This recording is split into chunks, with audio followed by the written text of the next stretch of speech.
Ladies and gentlemen, it's a pleasure to tell you about my misspent youth and thereafter. I was born in 1939 and grew up in Falkirk with mum, dad, brother and sister Wilson and Audrey, who were 3 and 7 years older.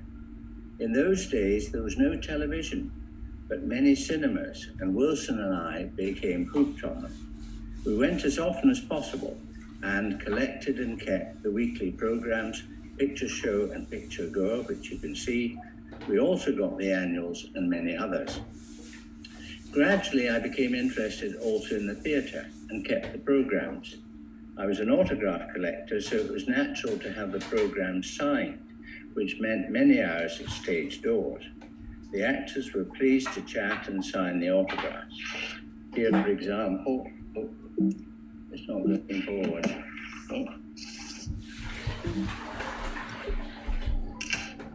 Sorry about that. Yeah, here we go, that's it. Here's pages from the autograph book. You can see top right, Maggie Smith and it's gone back, and Judi Dench, and below Ingrid Bergman, whom I saw play in London. Next. Oh, that's gone. This is the one.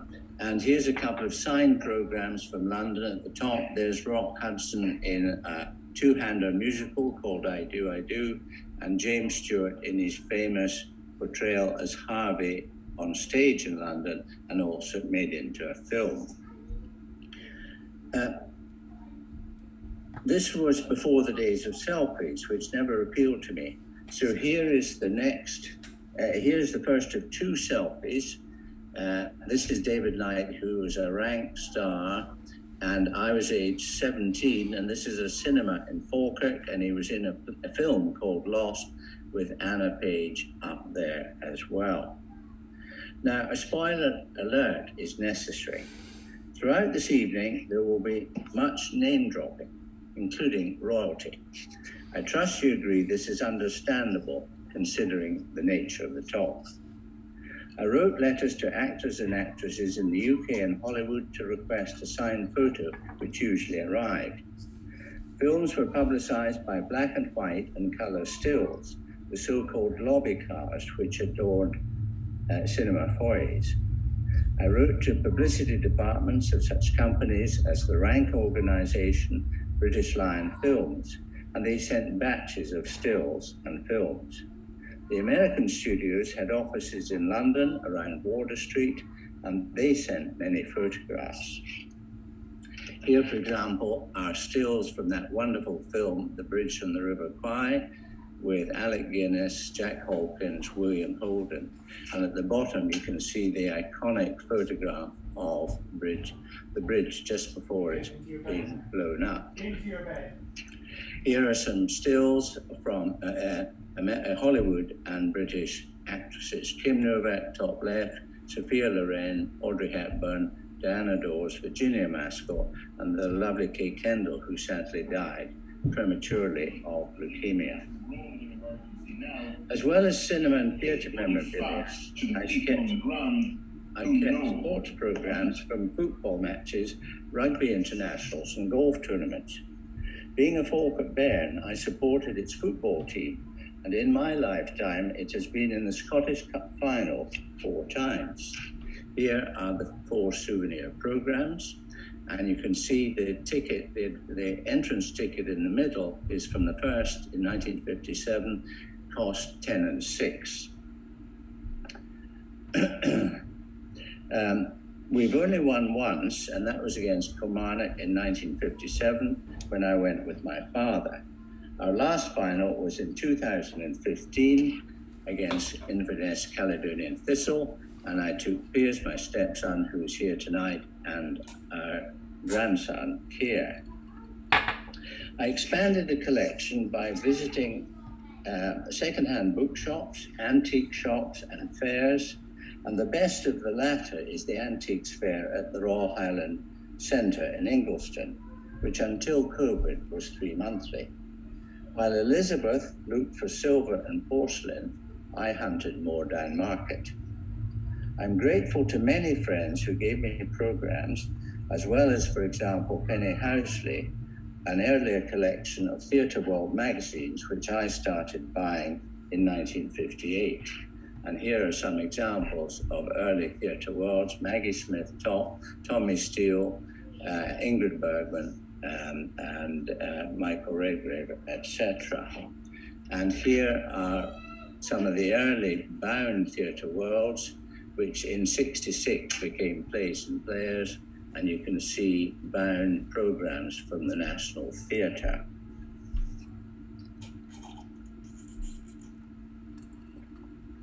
Right. Even a judge has donated. Our friend Lord Cameron of Lochbroom gave me 2 superb frame silk programs of the play Rob Roy and a Royal Gala performance at Covent Garden. Here's the Rob Roy one, with its star-studded Scottish cast.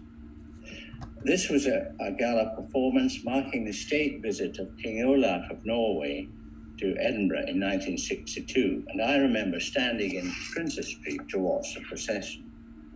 Lord Cameron asked that in due course the programmes be given to Edinburgh University, as he had been the Chancellor of Prince Philip's assessor for many years. Here's a lovely photo of Kenny and Jean with Elizabeth and myself, Prince Philip and Tim O'Shea. This was when Prince Philip retired and the General Council gave him a dinner. In London, there were several sources, including the Portobello Road Market, which Elizabeth and I visited regularly, and also a shop called Pleasures of Past Times in Cecil Court near Leicester Square. Here it is on the left. This was an Aladdin's cave of theatre, cinema, circus, and magic memorabilia and more, which was owned and run by David Drummond, a former actor, and David is second on the right there. I spent many a happy hours there chatting to David and his distinguished clientele, browsing and occasionally buying. David retired some years ago, is 91, recently widowed, and I visit him in Blackheath when I can. Fast forward to early 2018. We'd been living in Arthur Lodge, Blackett Place, for 16 years and decided it was time to downsize. We loved the house and garden, but felt it was time to move. Clearly, the collection housed in my study and inner sanctum could not come with us. There's the inner sanctum, the bottom there, through the glass doors. You can see lots and lots of shelves. So I approached Edinburgh University Library Special Collections, who kindly agreed to take about 80% of it. They reserved 60 metres of shelving and in due course transported 60 boxes of material to its new home. And here you can see the 8 rows of sections of shelves and 6 shelves in each one. In these 4, you can see in the top row of books, there's a little white sticker at the bottom with an S, which means they're signed. For example, middle and the top is Arthur Miller, and there's a Donald Sinden and Brian Cox, etc. And on the bottom, you can see the film annuals.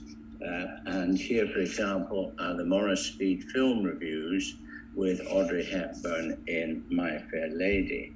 The Morris Speed Film Review was a prime source of cinema information. These lovely ladies are Rachel Hosker, Archives Manager and Deputy Head of Special Collections at the University Library, Elizabeth and Lorraine McLaughlin, an archivist. Rachel is my main contact in the library, and without her great support, I could not have put this talk together. Here are another series of shelves showing lots of albums full of signed photographs. And on the second top shelf on the left, you can see big black books. They're A3 in size. And so a double page can have 4 10x8 stills. Already I have 5 of them and more to come. Here are some examples of these books. Here's, for example, Grace Kelly with Louis Jourdan, top left in The Swan, bottom left, Bing Crosby and Grace Kelly in High Society, and on the right, autographs of Bing Crosby and Grace of Monaco. When she became Princess Grace, she had to stop her film career, but once the children grew up, she did poetry readings, and I remember seeing her in Chatham Hall, Cheshire. Here is Sean Connery with lots of these Bond girls. Top left, you can see Odd Job. You can't see Goldfinger. There's top right, there's Honor Blackman. There's Luciana Bellucci, there's Shirley Eaton in Goldfinger, and Eunice Gayson bottom left, who was his first Bond girl. And there, of course, is Miss Moneypenny, Louise Maxwell. There's also a theatre program there for South Pacific, because Sean started in a theatre career. And there he is in the cast list on the left, and on the right, this is when it went to Derby in 1954. And finally, of the examples, here's the lovely Audrey Hepburn, bottom right, and there's a still from Roman Holiday with Gregory Peck, Eddie Albert, eBay autographs of them, and there's a program there from the Cambridge Theatre in London, because Audrey Hepburn started in the theatre, and you can see her right at the bottom there and various other places. Also in the cast was Norman Wisdom, Moira Lister, and others. A few words about eBay. In recent years, I acquired memorabilia, particularly autographs, from eBay, often to accompany my stills. I include theatre programs in the books, as you see, when relevant, as well as newspaper cuttings and many obituaries.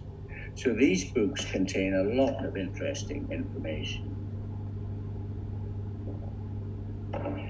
It will not surprise you to learn I've been a film extra. In 1958, an epic Hollywood film had scenes shot in the University Old Quad for Jules Verne's Journey to the Center of the Earth, starring James Mason and singer Pat Boone.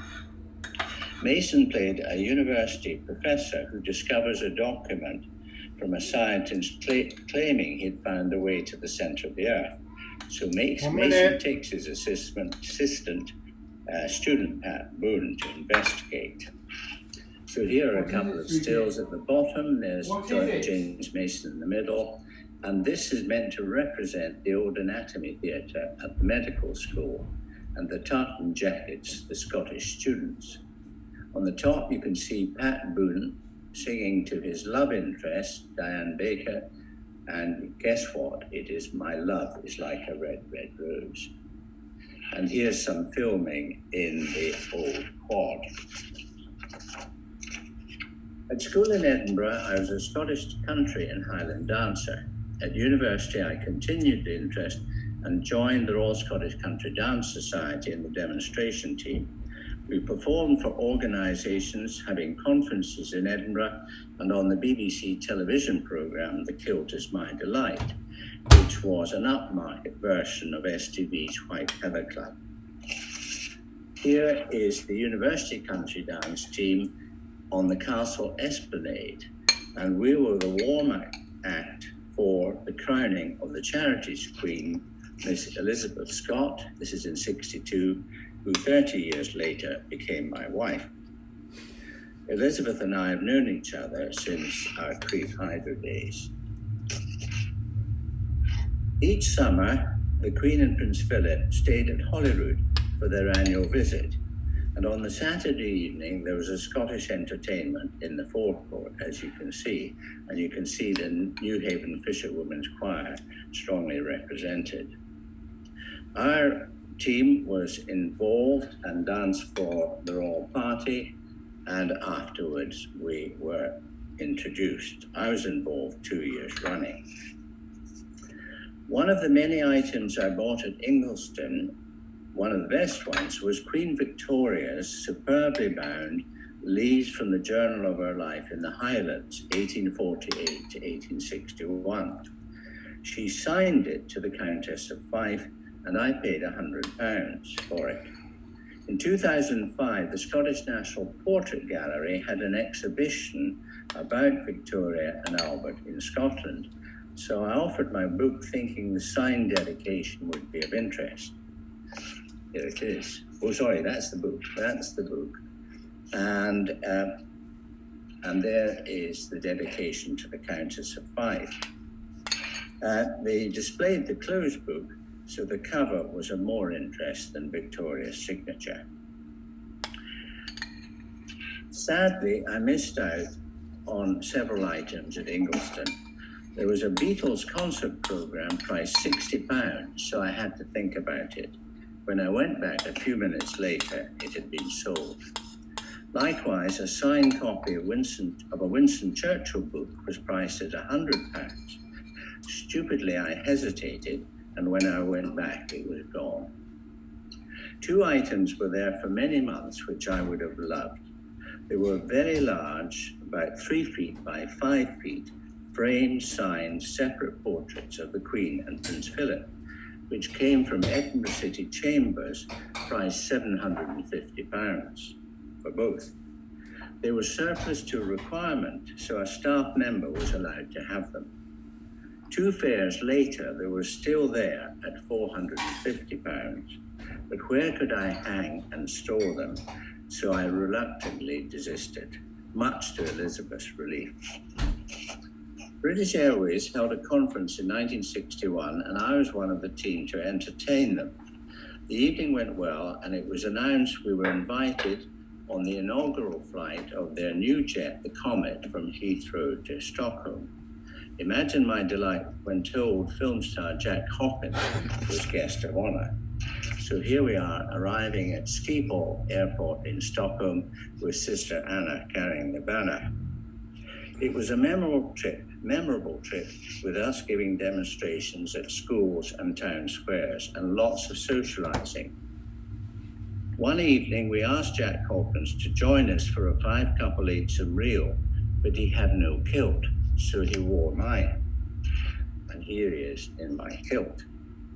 He was great fun, and near the end of the visit, we presented him with a memento, I can't think what. And he signed some portraits I had. On one he wrote, "For Alan, with my good wishes for the first wearing of the kilt."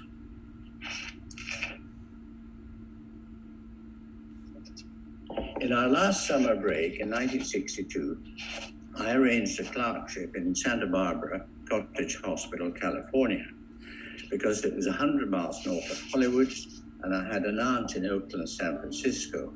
She had lived in America since a teenager, and she and Mum wrote to each other regularly. We had 3 months in the States, so I bought a Greyhound bus ticket for $100, which gave unlimited travel for 100 days. In the 3 months, I covered around 12,000 miles, as in the first 2 weeks I chose a northern route to San Francisco, and on the way back, a southern one. Aunt Christine met me in San Francisco, and apart from her mother, I was the first blood relative she had met in over 40 years. That's her on the left.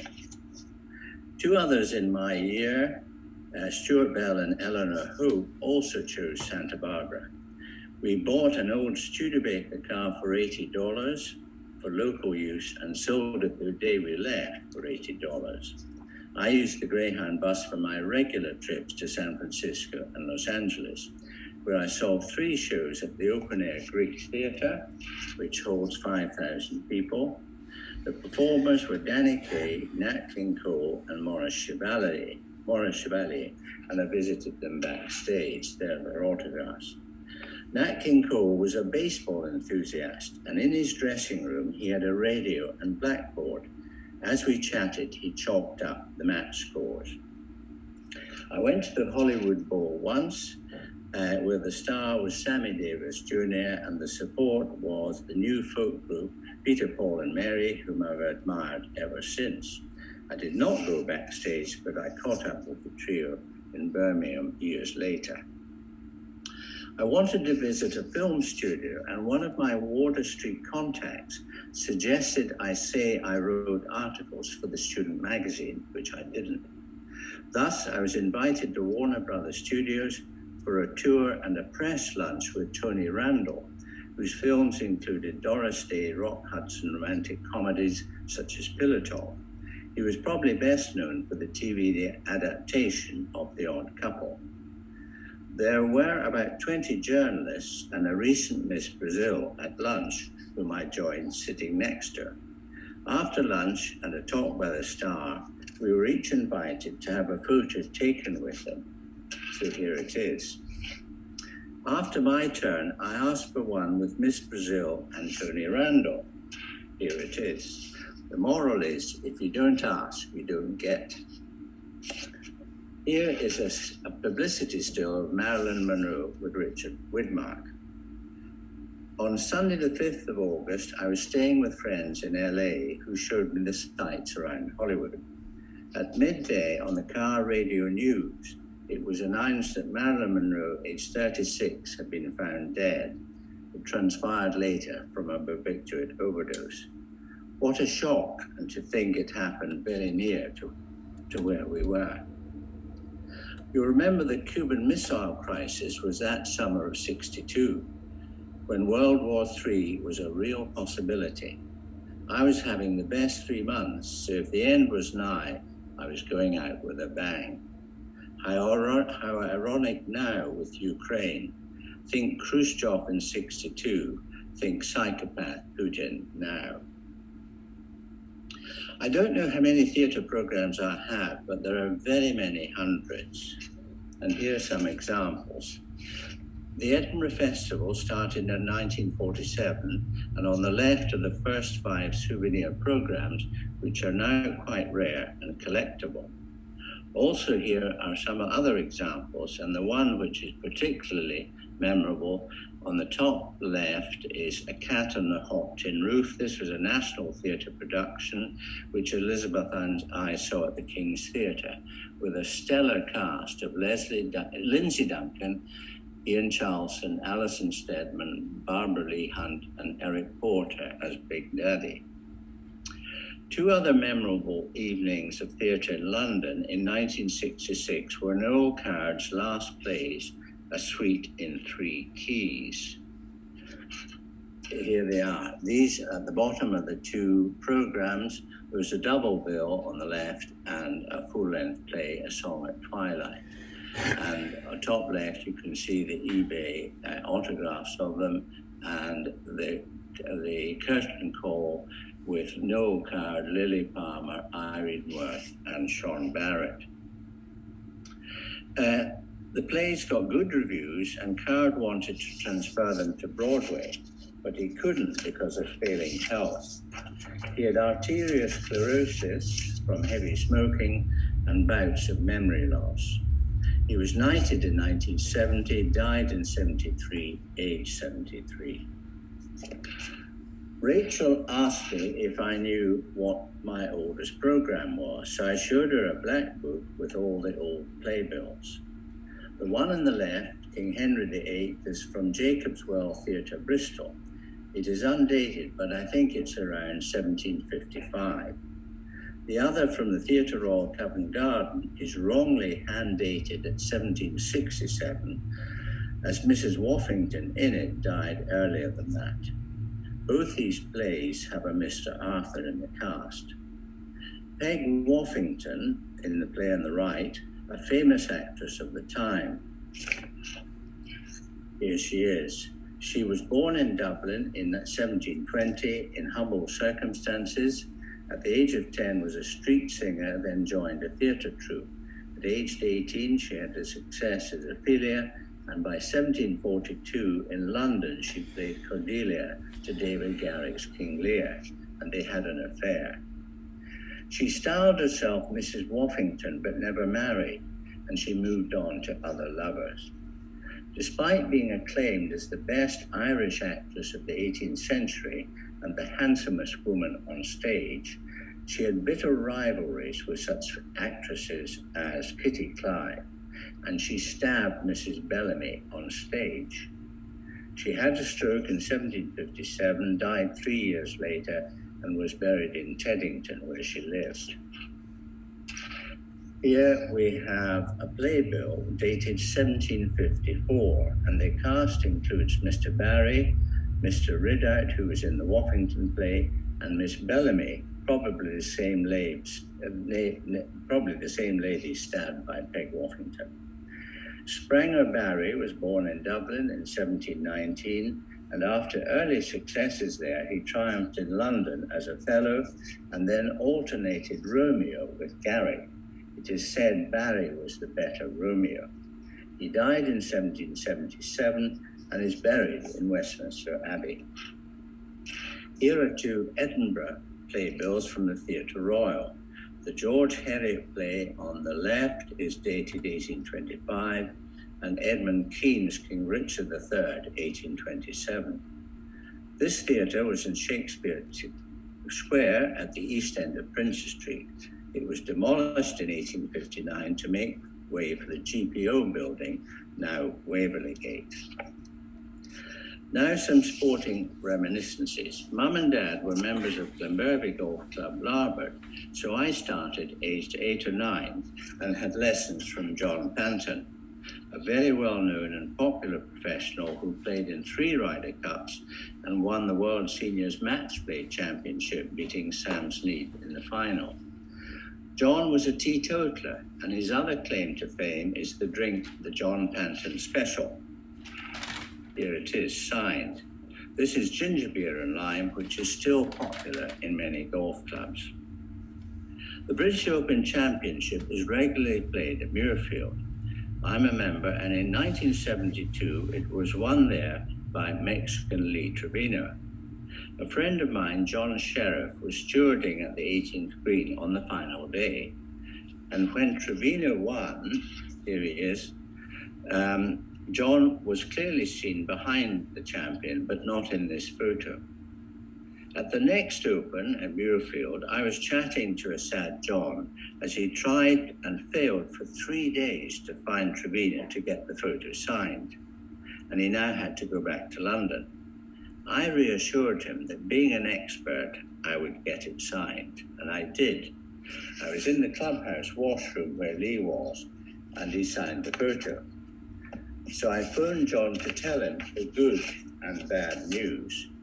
Trevino had used a thick felt tip pen, and in signing the photo, he obliterated John's face. In 2002, South African Ernie Els won at Muirfield, but only after a playoff.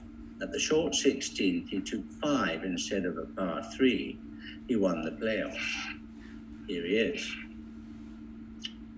At the next Open there, on a practice day, a group of us followed Ernie and he stopped to sign our programs. I wished him well and asked him not to take a 5 at the 16th this year. He smiled ruefully and moved on. Imagine my horror when on the Saturday he took a 6 there, having trouble in a bunker. I imagined him wondering where is the spectator who reminded him of his troubles at that hole. Peter Ustinov was an interesting character. He was a polymath, a superb actor on stage and screen, a filmmaker, writer, and raconteur. Here he is in a film, Viva Max. I saw him in several plays and his excellent one-man show at the King's Theatre. He was a popular rector of Dundee University twice, as he took his responsibilities seriously. Ustinov recalls in his biography, a student wrote to him and he solved the problem. The student's parents thanked the rector in a letter which began, "Dear Lord Rectum." Latterly, he was Chancellor of Durham University, but carried on too long and would attend graduation ceremonies in his wheelchair. The Vice-Chancellor, Lord Calman, recalls he would fall asleep between graduates, and Calman's job was to nudge him awake. Here's another still of Peter Ustinov with Robert Ryan and Billy Budd, and you can see him smoking off shot there. Recently, in the Times Diary, Giles Watling MP told an all-party group that when he was an actor, he played a soldier opposite Ustinov, who also directed. In a scene, Watling wore tights and a jockstrap, and at one performance he forgot the jockstrap. "Sergeant, this man is improperly dressed," Ustinov ad-libbed. "Put him on a charge." Later, Watling was given a warning. "I expect all actors to be properly dressed," Ustinov told him, adding knowingly, "even those with small parts."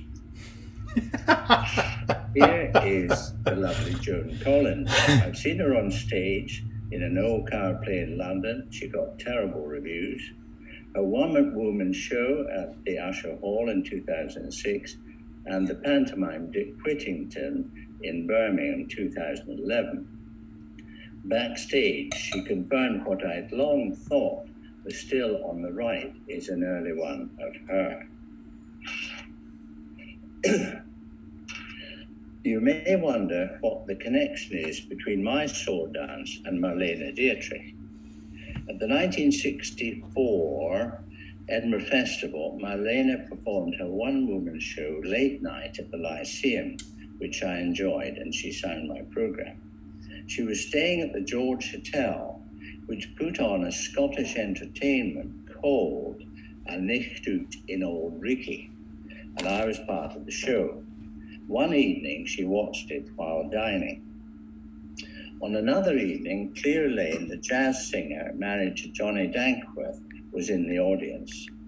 At one point, we four country dancers demonstrated the gay Gordons, and then each took an audience member onto the dance floor. I invited Miss Lane, and of course she was great. I told my brother, who was very jealous, as he was a jazz enthusiast and a big fan of the Dankworths. I was a senior lecturer in Manchester from 75 to 83, and there were regular literary lunches.